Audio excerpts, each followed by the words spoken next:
আমার মনে হয় একটা যৌথভাবে সবাই মিলে একটা পদক্ষেপ নেওয়া হচ্ছে এবং সেখানে কেউ আলাদা না।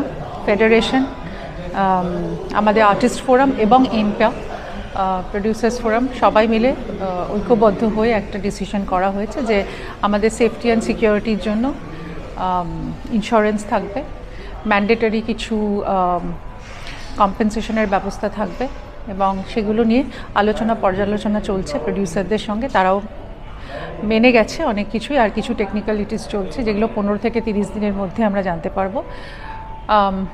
আর আমরা এইটুকুই আজকে সবাই মিলে আমরা ঐক্যবদ্ধ হয়েছি, কারণ রাহুলের এই ঘটনাটা আমাদের সবাইকে ভেতর থেকে ভেঙে দিয়েছে।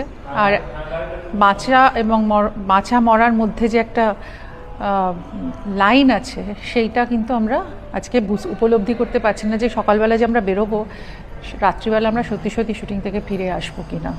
তো সেই জায়গা থেকে আমরা সবাই আজকে ঐক্যবদ্ধ হয়ে লড়ব।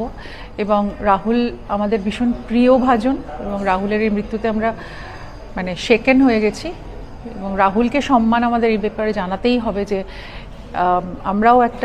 আমরা চাই এই বিষয়ে পুরোপুরি তদন্ত হোক রাহুলের মৃত্যুর, এবং আমরা সত্যিটাও জানতে চাই, তাই আমরা লড়ব।